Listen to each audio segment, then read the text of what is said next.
Hi folks, this is my last transmission for the year unless something really spectacular happens, like the Queen gets assassinated or something.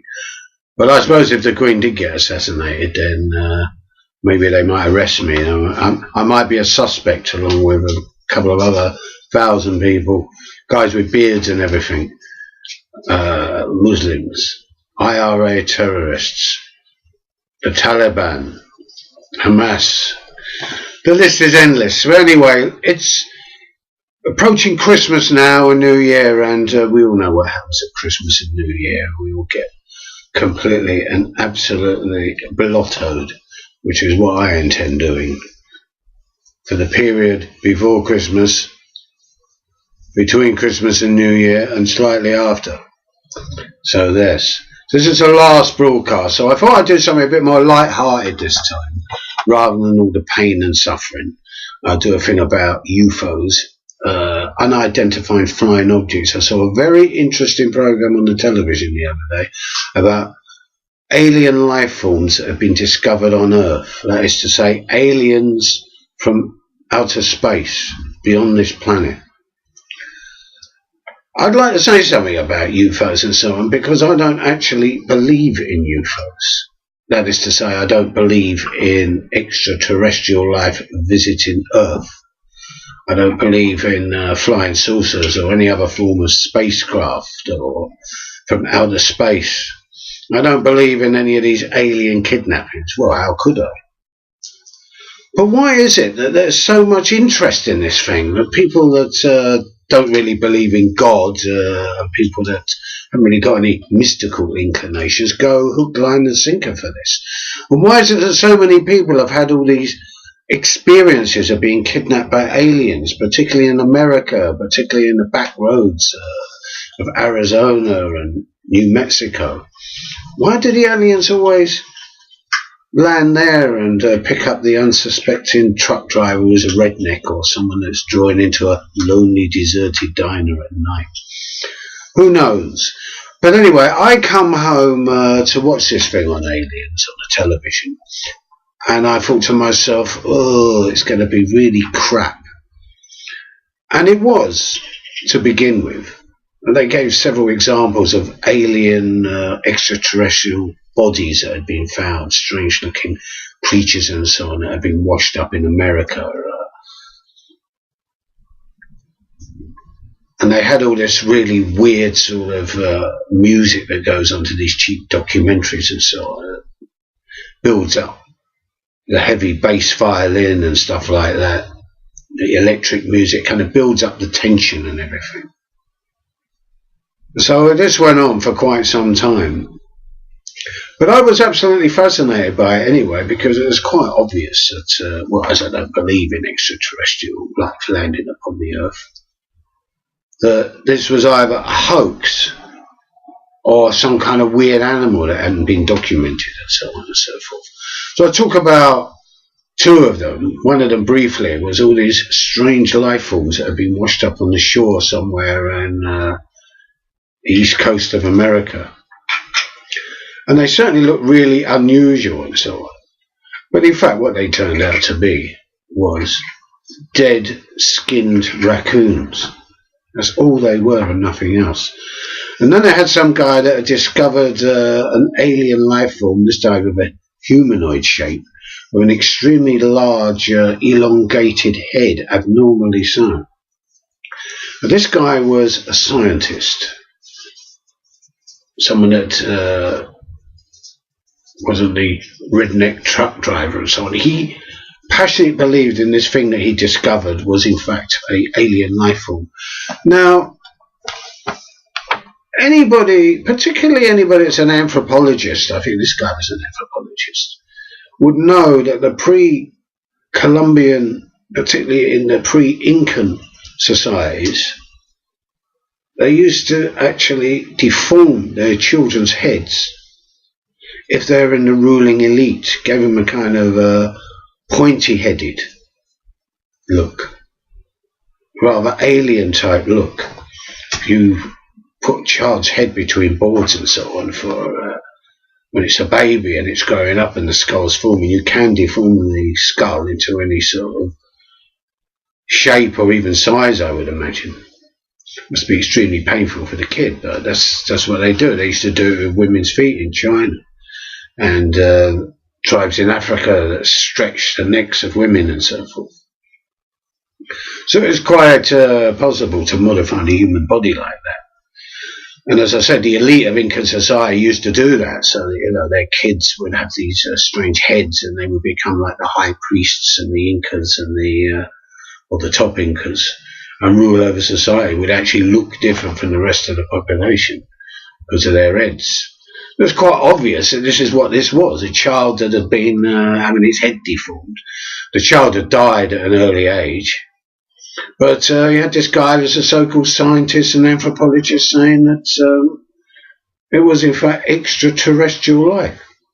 When in fact you could probably dig up dozens of these things all over Ecuador, Peru, Chile and places like that, Bolivia.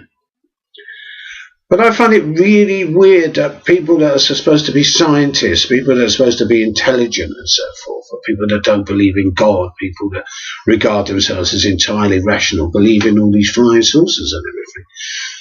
And it's like a new kind of religion or cult or mass delusion, if you like. And when I say mass delusion, there are over 1 million people in America, where else, who have claimed to have had some sort of encounter with an alien. Well, I've had plenty of encounters with aliens myself, when I'm completely off my nut. But I'm off my nut. I know that I'm off my nut, and I know that they're not aliens. They're just weird-looking people or even hallucinations and so on, which I rarely get. But if I do have a hallucination, I don't take it into reality. I don't consider it to be real. But what about these people that are picked up and are forcibly mated with aliens and so on and stuff, all these strange stories, and many people are convinced by them, and the sheer number of them. So either one of these stories, or two or three, is true, or they're all true, or it's all a pack of lies. It's all a mass delusion. I say it's all a mass delusion, the whole lot, because if it wasn't a mass delusion, it would be real. And all this thing about alien spacecraft crashing, that's why I know it's rubbish. It's not real. It's irrational. I'm not a scientist myself, and I'm not particularly well educated, but I've seen a few programs on television. I do know a little bit about the universe. It does put me into some sort of category above that of the creationist and so forth, and the UFO believer. You've got to look at it this way. Life probably does exist on other planets in the universe, given that there's trillions and trillions of stars. There's got to be, and even millions of galaxies in which there are billions of stars. So the number of stars there are in the universe, you just probably couldn't count them. So therefore, around some of these stars, there probably is planets, and there's probably life, and of various forms, maybe even humanoid life. But we're never going to know, because it's too far away. And when we see the light of a star or a star exploding on the Earth, that star exploded 10,000 years ago. That's how long it takes for the light to reach the Earth. Thousands and thousands of years at speed of light. So even if the aliens were able to travel at the speed of light, they still wouldn't be able to travel very far in outer space or the galaxy. They'd be able to maybe travel to other planets in their solar system, and maybe even other solar systems in the stars nearest to them, probably in some sort of suspended animation. Maybe they could do that. I don't know, because we can't do it, and we probably never will be able to do it. In the future, they might land a man on Mars. That's I think about the best we can ever hope for. So have they come to us? And some people seem to think so. But again, it's denigrating to the human race. The pyramids of Egypt, for example, are always said, human beings with their technology at the time couldn't have done it. They had to have had extraterrestrial help. Even Stonehenge, things like that. It wasn't extraterrestrials, it was human beings grappling for their meaning of life. Human beings understood Mayans. According to them, the world's going to end on the 21st of December. That's this year, so you've only got a few days left. The world's going to end, and there's people even panicking about it, the fools.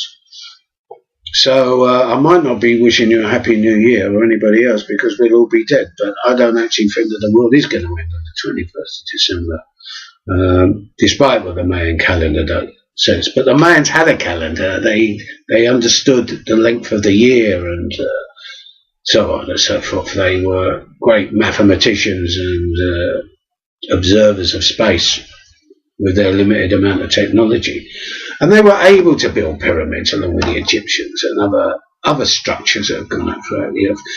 Human beings didn't need extraterrestrials to do it. Human beings have been intelligent enough to do all this sort of thing for tens of thousands of years, when we became Homo sapiens, when we developed language, when we were able to think abstractly. We didn't need help from outer space to do anything. We did it all ourselves. All the triumphs and all the disasters are a result of our own cultures and our own efforts. Nothing to do with people from outer space, and certainly nothing to do with God, a subject I hope to return to at a later time. And another thing about this extraterrestrial, even if these aliens from outer space arrived in Earth in their flying saucers, why is it there's no evidence of this whatsoever? I don't take a few sort of phony alien autopsies that everybody was going mad about a few years ago as the truth or as proof or anything like that. And there's another thing as well. Why is it that these advanced craft that are able to go faster or at the speed of light for hundreds of years, travelling across, come to the Earth, which they probably don't know anything about whatsoever, because even though we've been sending out radio transmissions and TV signals and film and everything, it would have only had about 120 years to travel throughout space anyway, and it wouldn't have actually reached anywhere where there was intelligent life, and they wouldn't have been able to think, oh, there's intelligent life on Earth, let's go there. Impossible. And we haven't picked up any transmissions from outer space either. So again, it's all a myth. But the thing I'm trying to say is, if these advanced alien craft come over to the Earth, why is it that they always crash? Why is it that they always crash? Can anybody answer me that one? They're so highly advanced that they crash on the Earth like, an airplane would here or something, or one of our primitive rockets. I find it all very unconvincing. Well, millions of people believe in it. And millions of people believe, or billions of people believe in God and so on. We'll never be free, ever, until we cast illusions aside. Everything's down to us. We're the ones that are going to make the world. We're the ones, the world's future is in our hands, not in extraterrestrials or anything like that. And regrettably, the way that the Earth is going, we don't have to be ruled by extraterrestrials, malevolent things from outer space. We've got our ruling class who are destroying the world, who are waging war and so on, doing more damage than any flying saucers ever did in any flying saucer movie. I suppose the whole thing about flying saucers, which only came after the end of World War II, is all these science fiction films, particularly of the 50s, period of intense paranoia and so on because of the Cold War. TV series like The Invaders in the 60s, for those of you who are old enough to remember, and stuff like that. It's part of our popular culture. But it's like believing Santa Claus is real. Santa Claus is a fictitious figure. And so are all these aliens. I mean, they make great films about them, and some of them are quite good. A lot of them are rubbish. And The Invaders was a really good TV series. I remember watching it in black and white. I'm surprised to see it was filmed actually in colour. So yeah, aliens from outer space, they do not exist, or they haven't come into contact with us. UFOs, no such things. It's all hysteria. It's all hallucinations. And people that have got think that it's scientific. There's nothing scientific about it at all. You can knock 1,000 holes in it until it no longer exists. There is no proof at all. Full stop. Although, of course, it does fit in very well with the freaky conspiracy theories, how governments are covering up these things and so on and so forth. So I suppose it is political in a way. It does link in with conspiracy theories. So anyway, that's enough about UFOs. I thought I'd finish up on something completely irrelevant this year, as it has not been a very good year. The year 2012, the year of the Olympics, the year of the Royal Jubilee, the year of nothing happening on the streets and so on. It's not been a very good year at all. So anyway, I just want to say a couple of things. First of all, about the autumn budget. It's typical they should call it the autumn budget when it's in the depths of winter with snow coming down. Typical, isn't it? They can't even get that right. December is not autumn, Mr. Chancellor. It was quite interesting because I really think that these autumn budgets are more like the real budgets. The budgets they have in March, where they have like an extra 10 pence on a packet of snow, another 20 pence on a litre of wine, and so on and so forth. That's not relevant, really. What is relevant is government spending their fiscal policy. We're not talking about 20 pences, we're talking about billions, and we're talking about that money going into the pockets of the rich and being taken from everybody else's pocket, particularly the pockets of the poor. And this is what the budget showed. All this stuff about welfare benefit cuts and so forth. And the fact that the cuts, you've only just seen the tip of the iceberg.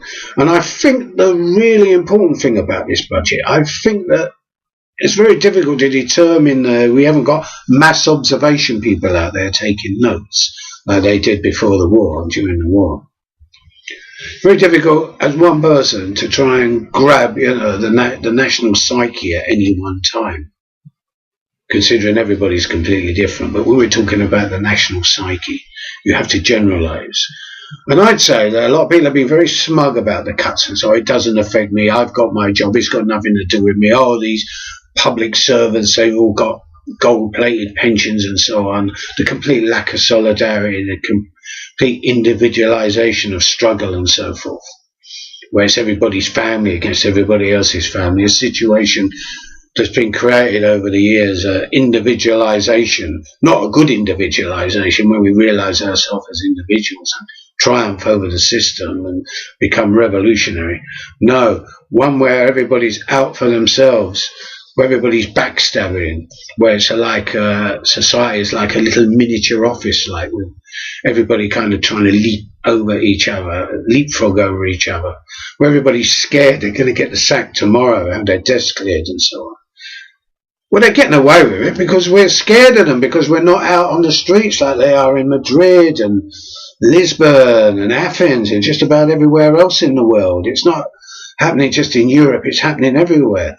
Happening on the streets of Cairo today. It's happening everywhere. In China, Russia, it's happening everywhere. Except here. Come on, wake up, population. Get your Christmas turkeys eaten. Get pissed, have your family roused. Get really zonked on New Year's Eve. And then you're into 2013. We've had no good news for 2012.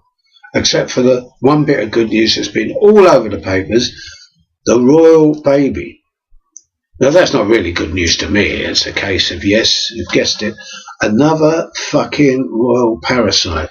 So watch out for the posters in about 7 months' time. Another royal parasite. We'll be the first to produce them, okay? And we will be producing them by the thousands. So get your orders in now. We'll really see how much people love the royal family. This might be something to wake them up. But it's all being presented as good news. Britain rejoices. Miliband and Cameron sort of crowing from the rooftops about how good it is for Britain, how everybody wishes them luck. I don't fucking wish them luck. I might wish her luck anybody else that's having a baby, unless of course they're under pressure or rich. But I'm not going to identify with this. I'm trying to get everybody to identify with it. But there's something weird about this. Have you realised that yet to be born fetus is in fact going to be the head of state? Third in line for the throne, I believe.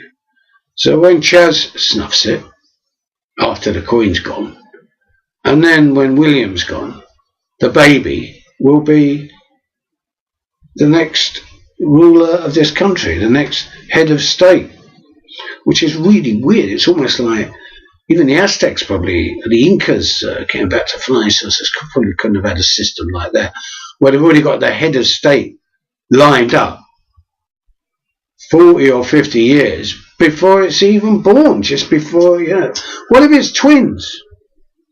What if it's like born with some sort of mental defect or something, a really low IQ? Well, it wouldn't really make any difference, would it? Look at Charles. Look at the rest of them. My big toe's got more intelligence than any of them, and I wouldn't say I've got a really smart big toe either.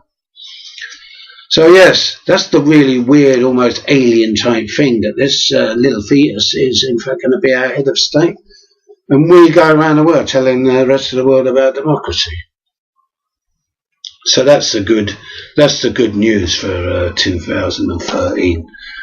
But really, when you lose your job, when you really are going to be evicted, and when there's no future, as we've been told, that all these forecasts that they've done are all in fact not going to come about. There is no growth. There's only contraction. There is not much inflation, not like there was in the 70s. But then again, no one's getting a pay rise, so it's just the same over a few years, 5 years. It's just the same as having a 20% inflation. It's like having 20% inflation without getting a pay rise, because nobody's getting a pay rise unless you can certainly be at the top, or you're being made redundant if you're the head of the bank, in which case you don't get a pay rise. You get $500,000 here, $1 million there, nice big fat bonus, golden handshake, very nice. Even aliens couldn't make this one up. So yeah, they said that there's going to be no recovery. Everybody's falling into debt. So let's hope the year 2013 sees us awake from our slumber, get out onto the streets, and to finish, I'd like to say the only UFOs I'd like to see are bricks and bottles raining down upon the offices of government from the enraged population. And so therefore, I'd like to wish you all a Merry Christmas, or Yuletide, or Xmas, or Zedmas, the new word that I've invented to describe Christmas. A Happy New Year, and let's make 2013 the year where we catch up with the rest of Europe and the rest of the world by being out on the streets, rejecting political leaders from the right, the left and the centre, and taking some power into our own hands. And I'm completely with, in spirit, the people out on the streets today in Cairo, where we're seeing the revolution that they had is going to be betrayed, or is it? People are not stupid. They're out on the streets. They're out against the betrayal of the revolution. It's a betrayal. That's all revolutions end up with. But you've got to remember, each revolution gives birth to another revolution, which gives birth to another revolution. Anarchists, we're like the third revolution. So we see the second revolution taking place now on the streets of Cairo as I speak at this very moment, where the forces gathered against each other are out on the streets confronting each other. All right then, as I said before, Happy Zedmas, Happy New Year, and I will resume transmission at the beginning of 2013 with subjects a bit more relevant than UFOs. Goodbye.